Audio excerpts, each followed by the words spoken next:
नमस्कार, मैं हूं दीपाली राणा। आप देख रहे हैं आवाज समाचार। शुरुआत करेंगे इस वक्त की हेडलाइंस के साथ। और आज डॉक्टर्स डे के मौके पर प्रधानमंत्री नरेंद्र मोदी ने देश के डॉक्टर्स को संबोधित किया। उन्होंने कोरोना काल में डॉक्टर्स के काम की तारीफ की और उन्हें देवदूत बताया। प्रधानमंत्री ने कोरोना में योग के फायदे भी बताए और आईएमए से योग को मिशन मोड में बढ़ाने की भी अपील की।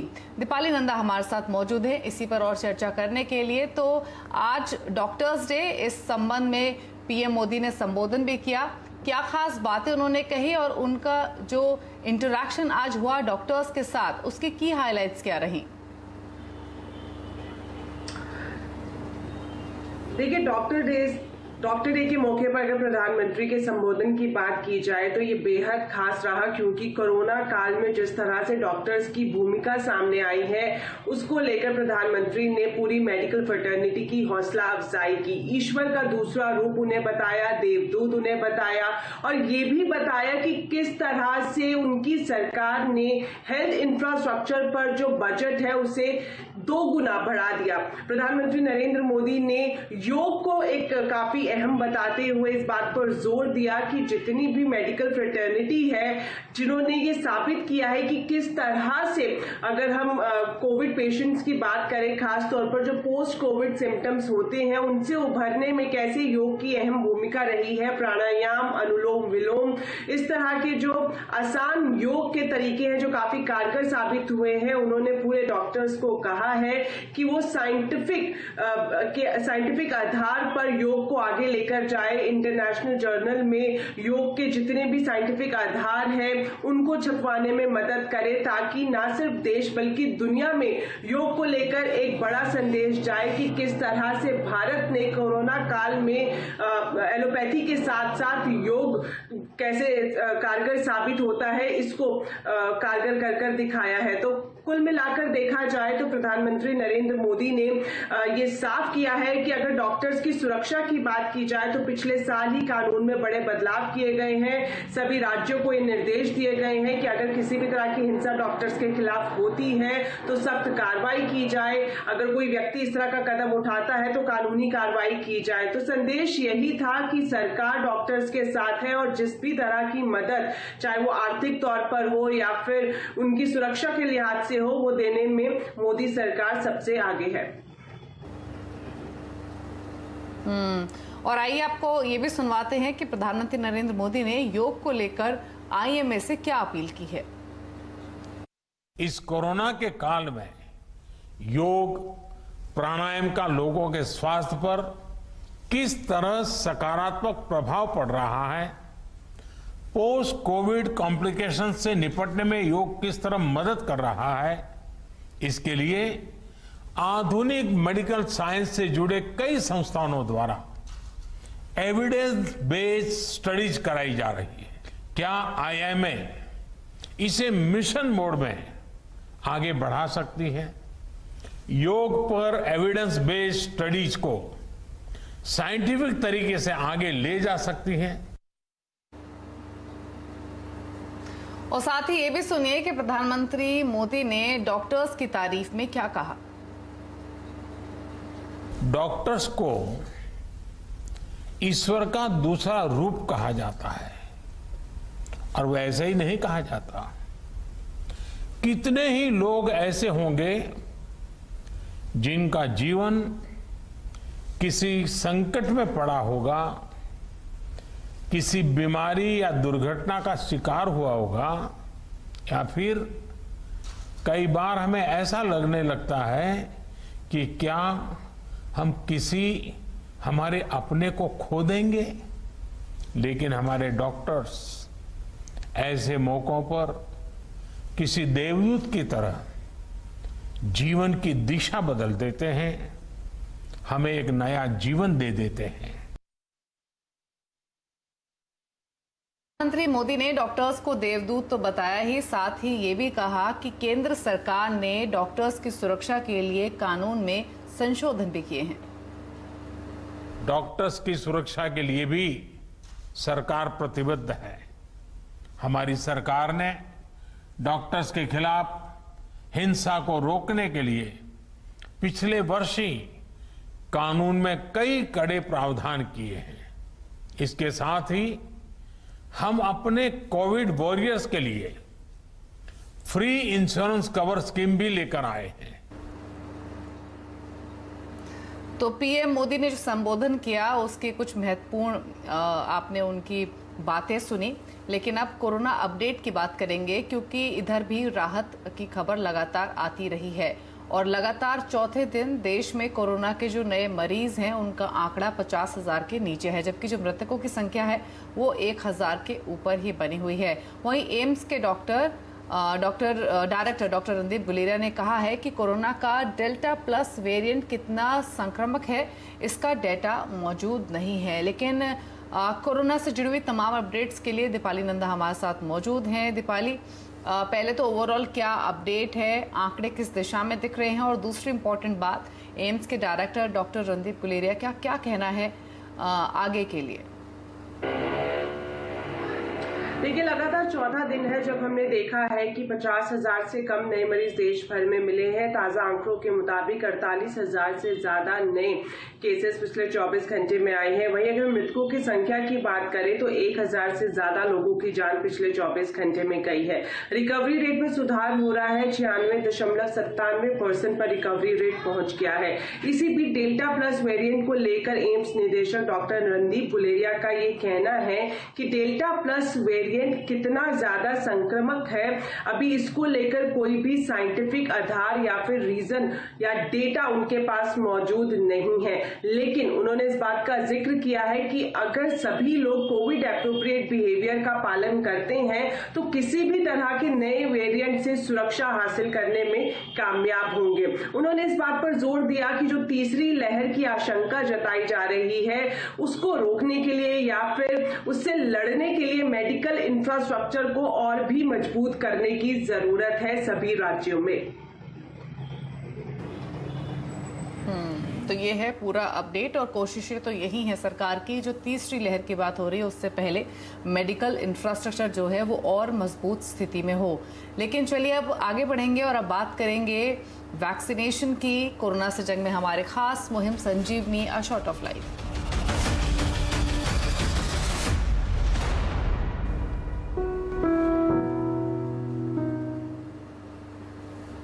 और देश में कोरोना वैक्सीन की अब तक 33.5 करोड़ से ज्यादा डोज लग चुकी हैं। वहीं जायडस कैडिला ने डीसीजीआई से ज़ाइकोव डी के इमरजेंसी इस्तेमाल की भी मंजूरी मांगी है। दीपाली हमारे साथ मौजूद हैं ऑलरेडी, जो कोरोना अपडेट के साथ साथ वैक्सीन से जुड़ी भी तमाम अपडेट आपके लेकर आती हैं। बताइए दीपाली, वैक्सीन के मोर्चे पर क्या स्टेटस है अभी?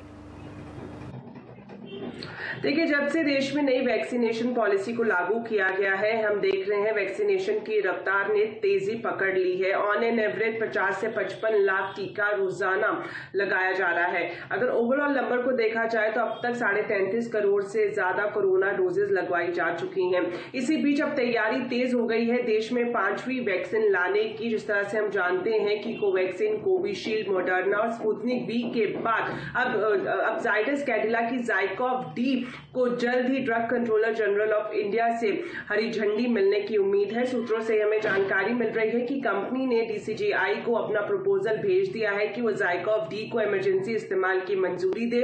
इस दवाई की खासियत ये है कि ये 12 से 18 साल के बीच के व्यक्तियों को भी दी जा सकती है। अभी जो वैक्सीन देश में मौजूद है वो 1 या 2 खुराक वाली है, लेकिन ज़ाइकोव डी की 3 खुराकें होंगी और कंपनी ने लक्ष्य रखा है कि जैसे ही मंजूरी मिलती है तो हर साल 10 से 12 करोड़ डोजेस का उत्पादन किया जाएगा। जी, और हमारे खास मुहिम संजीवनी के ऊपर हमने एक एंथम भी बनाया है, उसको सुनिए।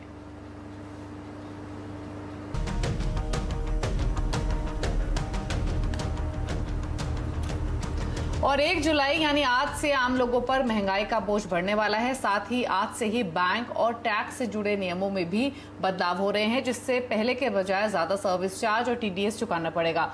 आज से क्या बदलाव हुए हैं, इस पर पूरी जानकारी देने के लिए आलोक प्रियदर्शी हमारे साथ मौजूद हैं। बताइए आलोक, क्या क्या चेंजेस एप्लीकेबल हुए हैं आज से और क्या असर होगा आम लोगों पर? बिल्कुल, आज से महंगाई की मार सबसे पहले सभी लोगों के किचन पर पड़ने वाली है। अमूल ने अपने दूध के दामों में प्रति लीटर 2 रुपये की बढ़ोतरी करने का फैसला किया है। अंदेशा है कि आने वाले दिनों में सभी ब्रांड भी ऐसा कर सकते हैं। इसके अलावा जो बिना सब्सिडी वाले सिलेंडर हैं, वहाँ पर जो 14 किलो का सिलेंडर आता है, वहाँ पर आपको 25 रुपये एक्स्ट्रा चुकाने पड़ेंगे, जबकि 19 किलो वाले कमर्शियल सिलेंडर के लिए 76 रुपये ज़्यादा चुकाने पड़ेंगे। इसके बाद बात करेंगे बैंकिंग को लेकर, तो देश का सबसे बड़ा जो बैंक है स्टेट बैंक ऑफ इंडिया, उसने अपने सर्विस चार्ज में आज से बढ़ोतरी करने का फैसला किया है। 4 फ्री ट्रांजैक्शन के बाद, चाहे वो एटीएम में हो चाहे बैंक काउंटर पर, अगर आप लेन देन करते हैं तो आपको 15 रुपये ज़्यादा चुकाने पड़ेंगे। इसके साथ साथ जो चेकबुक है, 10 साल में अगर आप 10 से ज़्यादा चेक अगर आप इस्तेमाल करते हैं और चेकबुक नया लेने जाते हैं, तो जो 10 चेक वाली चेकबुक है उसके लिए आपको 40 रुपये और 25 चेक वाली चेकबुक के लिए आपको 75 रुपये जीएसटी के साथ चुकाना पड़ेगा। इसके अलावा जो एक्सिस बैंक है, आईडीबीआई बैंक है, उसने अपने एसएमएस और लॉकर चार्जेस में भी बढ़ोतरी करने का फैसला किया है। इसके बाद बात करें इनकम टैक्स के मोर्चे पर, तो जो टीडीएस है वो आज से ज़्यादा कटेगा उन लोगों के खास तौर के लिए जो पिछले 2 साल से अपना इनकम टैक्स रिटर्न नहीं भर रहे हैं। खास तौर से जो बायर्स और सेलर्स हैं जिनका सालाना ट्रांजेक्शन 50 लाख रुपये से ज़्यादा है, उनके लिए अब ये ज़्यादा चपत लग सकती है। उन्हें जहां 0.1% टीडीएस कटाना पड़ता था, अब उन्हें 5% टीडीएस कटाना पड़ेगा अगर वो अपना इनकम टैक्स रिटर्न पिछले 2 साल से नहीं भर रहे हैं तो ये कुल मिलाकर 1 जुलाई से कई जगह पर महंगाई बढ़ रही है और साथ ही साथ कई जगहों पर आपकी जेब पर ज़्यादा चपत भी लग रही है। शुक्रिया आलोक ये बताने के लिए कि आज से क्या क्या बदलाव हो रहे हैं और आम लोगों पर क्या असर इन बदलावों का होगा। और आगे बढ़ेंगे और बात करेंगे आवाज अड्डा की। दरअसल रविवार को जम्मू में एयर स्टेशन पर ड्रोन का हमला हुआ। इसके बाद हमने देखा कि सीमा से सटे हुए जो इलाके हैं वहां पर भी संदिग्ध ड्रोन देखे गए। तो क्या आतंकवादियों के लिए ड्रोन एक नया हथियार बन गया है? आज हम आवाज अड्डा में इसी पर करेंगे चर्चा शाम 5:57 पर।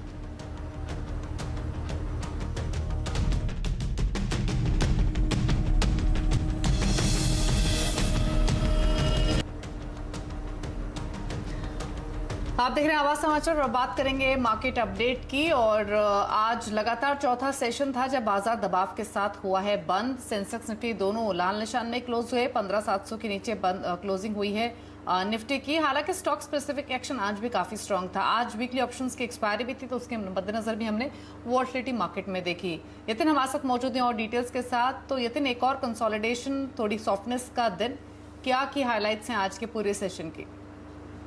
तो जहां तक कि बाजार का सवाल है, कहीं ना कहीं यहाँ कंसोलिडेशन हमको दिखा। वीकली एक्सपायरी हो चाहे पूरा हफ्ता हो, ज्यादा कोई कारोबारी ऊपर की तरफ नहीं हुआ, काफी रेंज बाउंड सेशन था। अगर आप आईटी और रियल एस्टेट की बात करें तो आज यहाँ थोड़ा बहुत दबाव देखा गया। एफएमसीजी और कंज्यूमर ड्यूरेबल्स में थोड़ी बहुत आपको तेजी ओवरऑल बेसिस पे देखने को मिली। लेकिन अगर आप एडवांस डिक्लाइन रेशियो देखें तो 1:1 था। तो क्लियरली मार्केट कहीं ना कहीं कंसोलिडेट कर रहा है। और आज ऑटो सेल्स के जो आंकड़े आए वो भी काफी सैटिस्फैक्टरी थे और वो इंडेक्स करीब 1% बढ़त के साथ बना। इसके अलावा अगर सेक्टर और स्टॉक स्पेसिफिक मूव्स देखें तो वो कहां पर देखने को मिले? देखिए, आज कहीं ना कहीं फार्मास्यूटिकल्स और ऑटो शेयर्स फोकस में थे। और अगर आप डॉक्टर रेड्डीज की बात करें या सन फार्मा की बात करें, ये आज निफ्टी के टॉप गेनर्स से। इसके अलावा बजाज ऑटो और हिंडाल्को में भी आपको कहीं ना कहीं अच्छी तेजी देखने को मिली। जहां तक कि निफ्टी लूजर्स का सवाल है, Bajaj Finserv, Shri cement, Britannia और इन्फोसिस जैसे शेयरों में कहीं ना कहीं आज प्रॉफिट टेकिंग देखने को मिली। मिड कैप एंड में भी आप देखेंगे तो काफी सारे केमिकल्स और फार्मा शेयर्स आपको दिखेंगे। अगर आप एरिस लाइफ साइंसेज और सुदर्शन केमिकल की बात करें तो यहाँ डबल डिजिट गेन आता हुआ दिखाई दिया। आज लगभग 2100 करोड़ के टर्नओवर के साथ हैप्पीएस्ट माइंड में भी आपको लगभग 12% की तेजी दिखी। और इंडिया ग्लाइकोल्स अपने रिजल्ट्स के बाद अपना बुल रन कंटिन्यू करता हुआ। एफएनओ गेनर्स की बात करें तो जोमेटो के आईपीओ के पहले काफी एक्साइटमेंट इन्फो एज के शेयर में देखने को मिली। इसके अलावा दीपक नाइट्राइट, बीईएल और डाबर जैसे शेयरों में भी अच्छी खासी चहक दिखी। टर्नओवर और प्राइस दोनों ही काफी एक्शनेबल इन एफएनओ के गेनर्स का। तो ये था आज का मार्केट का एक्शन जो यतिन ने आपको बताया। शुक्रिया यतिन ये तमाम डिटेल्स बताने के लिए। और अब आगे बढ़ेंगे और बात करेंगे दिल्ली एनसीआर की, क्योंकि दिल्ली एनसीआर में भीषण गर्मी पड़ रही है। लू के थपेड़ों ने लोगों का जीना मुश्किल कर दिया है। घर से बाहर अगर आप निकलते हैं तो ऐसा महसूस होता है जैसे पास से ही आग के गोले गुजर रहे हों। मौसम विभाग का हालांकि कहना यह है कि अगले 2 दिन और ऐसे ही हीट वेव देखने को मिलेगी। जो तापमान है वो भी सामान्य से 4 डिग्री ज़्यादा है और अगर दिल्ली एनसीआर में गर्मी का हाल देखें तो ये पिछले 9 सालों में सबसे ज़्यादा है। मौसम विभाग की तरफ से येलो अलर्ट जारी किया गया है और लोगों को घरों में ही रहने की सलाह दी है।